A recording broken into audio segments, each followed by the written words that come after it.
Hey guys, it's been a while. It's summer now, or almost summer as the case may be, and that means that a lot of you guys are going to be traveling for vacations, for summer festivals, for just, going home for the summer, whatever it is. It means that you're going to be, presumably, if you have an instrument that you would be traveling with your instrument. And that means a variety of things. And I wanted to talk about it a little bit because I do travel a lot right now with my instruments because of the kinds of gigs that I'm taking. I travel with a theater company relatively frequently, and I'm also doing a lot of conferences outside of Chicago, which means that I have to bring my flutes with me.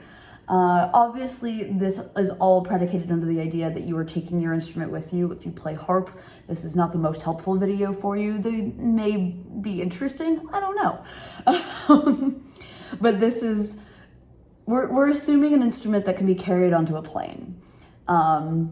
So sorry cellists, sorry bassists, harpists.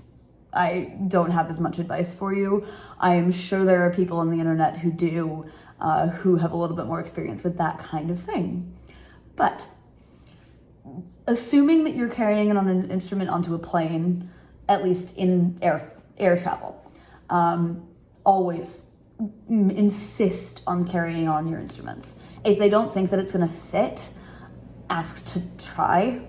Especially if you play like flute or clarinet, it will fit, I promise you. And if there's a situation where like there's no overhead space, that's one of the things that you absolutely should pull out of your bag before they have to put your like bag under. Like any instruments, any laptops, all that stuff that you would pull out and like kind of find a place to put under your seat, absolutely do it. Do not ever let them put your instrument under a plane. Going through security can be kind of interesting. A lot of the times they'll just scan your bag, realize that it's an instrument and move on with their lives. But sometimes they get a little concerned, especially if you have a lot of instruments. I found if I have all three of my flutes with me, I get pulled out of line a lot more often. It's also because my alto flute is curved, so it's harder to identify as a flute. Whereas like the straight head joint alto probably would be a little bit more straightforward. They're just like, oh, I didn't realize the flute was that big, and move on with their lives kind of thing. Know that you are legally able to open your own cases. You have to be very careful with this, as everyone can understand, because TSA agents are very wary, and there's some level of understanding there. But you can very politely ask, hi, this is a musical instrument, it's very expensive. I just want to make sure that it's opened correctly and that everything is like not damaged. Can I please open the case? And generally I've had really good success with that. A lot of them will go, oh, what is it? Oh, it's a flute. Oh, can you open it, kind of thing, because they understand the cost value. But it is important to advocate and try to make sure that it's opened in a very safe position. I did have it happen once where a TSA agent absolutely refused to let me open the case, opened it upside down. Luckily, the instrument was fine, but it's something that can happen, and that's where the next point comes in. Make sure that your instruments are insured. It's not super expensive, especially if you go through an instrument insurance company like Anderson or Clarion. It was a really easy process. I just had to send photos and the serial numbers for all of my instruments, and they're insured. They're insured while I'm traveling, and because it's a musical instrument policy, they understand the concept of like this instrument isn't going to stay in the house the whole time. They do ask how much you travel for gigs and things like that, but they're expecting this to relatively almost never be paid out, just because musicians are very responsible with their instruments. But you want to make sure that if something does happen, you're covered, obviously. So before you start traveling, get an instrument insurance policy covering any instrument that you may be traveling with, as well as all of your instruments, because if something happens, if you get God forbid, your house gets robbed or fire, like there's horrible things that can happen even when your instrument's at home. So just make sure that they're insured, and you'll have a lot more coverage in case something happens. there's all of these horror stories of people leaving instruments on trains. And these policies don't necessarily cover that, if it was taken from you on a train, it absolutely will be.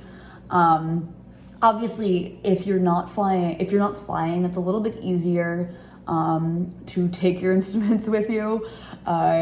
I would say always keep them with you. Don't put them in like checked luggage, even though like you don't have the pressurized situation. It's still good to always have them with you. Always double check the overheads and the storage spaces in your train car or bus seat. I know a friend of mine actually just left an instrument on an Amtrak train and had to like chase it down. Luckily he did get it, but we just think about where your instruments are at all times and like triple check before you leave whatever transportation method you are on that you have all of your instruments. There's nothing more horrifying than realizing that you don't have your instrument with you and you don't know where it was lost. Once you get to the place, if you're at a festival, it's a different story. You probably have practice rooms. You can probably like have time to practice. That's part of what you're doing. You're there to learn and practice and take lessons and everything like that. So this advice comes more with like vacation or when you're traveling for a gig and you're staying in a hotel. It can be really unnerving to practice in hotels. You're surrounded by other people and it feels really uncomfortable. The best policy is just do it. If someone has a problem with it, they'll tell you, but chances are that no one's in the hotel, especially if you're practicing at a reasonable hour, like 10:30 a.m. to like 5 p.m. Most people are out about doing other things because if they're staying in a hotel, they are either working or visiting the place. So if you need to practice, just do it. Hotels are honestly much more used to it than you expect. I've never had an issue, and I've been practicing in hotels for years now. Especially if they are a relatively like short-staffed or like a small staffed establishment, they don't care. I guess if you're in like a really fancy B&B kind of situation, maybe ask or like see if they have a room that you can use. But if you're in like a Marriott or something like that, just do it. Don't ask questions. If someone really has a problem with it, they'll call you and like then you can handle it from there and maybe they can find you a room. A lot of these places have like conference rooms and stuff that they'll offer you if they really have a problem with it. But I can count on one hand the times that I've been told to stop practicing, and it was usually because I was like practicing at an inopportune time for someone, aka too late at night. So be reasonable, like don't practice at 1 a.m. Like that's just common sense, like apartment rules essentially. But definitely don't be afraid to practice in a hotel room. It happens all the time, and people get used to it. Sometimes they like it. Sometimes it's fun. It's like a little, oh wow, that person's really good, and you keep walking down the hall. So yeah, don't be afraid to practice at a festival. Also, like carve out time for your own stuff. It can be really, really overwhelming and tiring, and like you're doing all these things all at once and it's really, really hard and you're learning a ton of stuff. Do take time for yourself and do take time for your own practice. Sleep. Don't cut into your sleep just to practice. But like if you have 2 hours set aside for lunch or dinner or something like that, maybe eat a little bit quicker and then go practice for 30 minutes so that you can like focus on the stuff that you need to do for yourself or the things that you're coming up next, rather than like constantly practicing for the next thing for the festival. That's something that I have learned over time, just having done them for so long, and also now working at one. It's okay to take time and practice something that has nothing to do with the festival that you're at. Like you need to manage your own time and manage your own resources.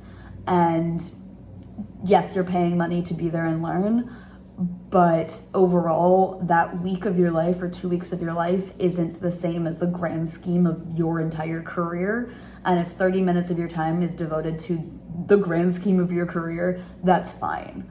Even more than 30 minutes. I'm just saying, like, you can just practice something else for 30 minutes, and that's a good thing, and it's worth doing. And the last thing is like, take it easy. What I just said about finding time to practice for yourself is also important, to take time to enjoy yourself. If you're on vacation, you're on vacation. Yes, you may want to practice, you may have gigs coming up, but do make sure that you have time to enjoy where you are with the people you're with, or by yourself, however you're traveling. And if you're somewhere for a gig, take a couple hours and go exploring. One of my favorite parts of the theater tours that I do is just like getting to go out to dinner with the cast and like seeing new places and going to museums on our days off or on our like mornings off. It's not always about the job. And that's something that's really important to remember, is like, we are humans, and yes, we are being paid to be there, but take advantage of the fact that like not all of your time needs to be devoted to the gig itself, and go do something fun. That's true at festivals as well. If people are going out at night, go with them. If you don't drink, that's also perfectly fine. I know it's like a big thing at festivals to like go out to the bars or like go out drinking, but you can also like get some people together and play a board game. Like, you don't have to just be a part of the drinking culture, because I understand that that's not everyone's deal. Totally fair. But do take time to go do something. Like, I remember when we were in the middle of nowhere, Quebec, we like drove to Subway and like ate sandwiches outside in the town nearby, because we just like needed a break from, one, the dining hall food, and two, just from everything. And that's something that like sticks in my brain even now, 10 years later, because it was just something that was fun and different, and it wasn't stressful. So yeah, I hope this is helpful. I can't promise anything on my video schedule. I'm not trying to do that anymore. There's a lot of times where I'm like, I don't really have much to say, but today I thought I did, and needed to show off the blue hair before it, grows out again. But yeah, let me know what you guys think. And as always, if you guys like this video, give it a like. If you're new here, subscribe, and I will see you guys at some point soon.